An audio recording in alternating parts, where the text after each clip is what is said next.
And now we'll move on to what I'm going to call Disinformation Monday. Out of the gate, many of y'all saw the videotape from State Farm Arena.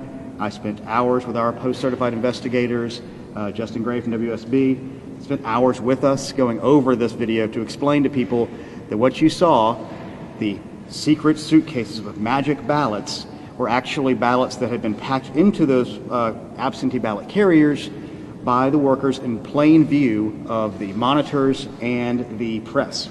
The reason they were packed away is because they were under the misbegotten impression that they were getting to go home. Which, if you notice, when you go back to see the videos on this, they were packing these things up 10:30 at night. You see some of the same people there at 7 and 7:30 and 8 o'clock in the morning setting up those tables. They had been there all day long. They were tired and wanted to go home, and they thought they could. What happened around that time, for many of you who were with us on election night, saw the secretary leaving around a similar time. We had heard that they were knocking off for the day, and he was understandably not happy with that and made that very clear, I think, on the way out the door.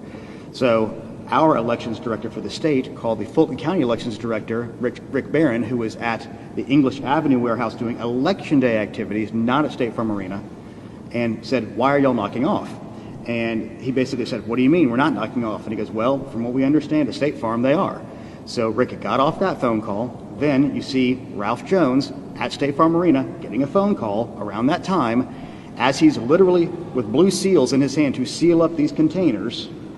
And you can see his shoulders kind of slump for a second. Then he goes over and does some more work on the side, I think ginning up the courage to go tell these workers who had been there all day, "Hey guys, we have to stay here longer to keep scanning at least the batches we have."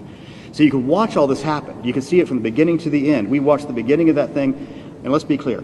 There was no water main break. There was a urinal that they turned off during the downtime to State Farm because there's no events going on there, and it had a little slow leak that came over the side. We have a videotape, and we're working to get this videotape online, but it's 80 gigabytes, and we don't really have a tool to let y'all run through it right now. We're trying to figure that out right now, so we got it into manageable bites of the most important parts of the day. That should be hopefully online today or tomorrow.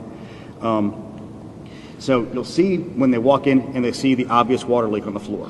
You will see when they move all the stuff out of the way. You will see the Zamboni little carpet dryer thingy driving around. I mean, you can see all these things happen. You can see the table get put in place.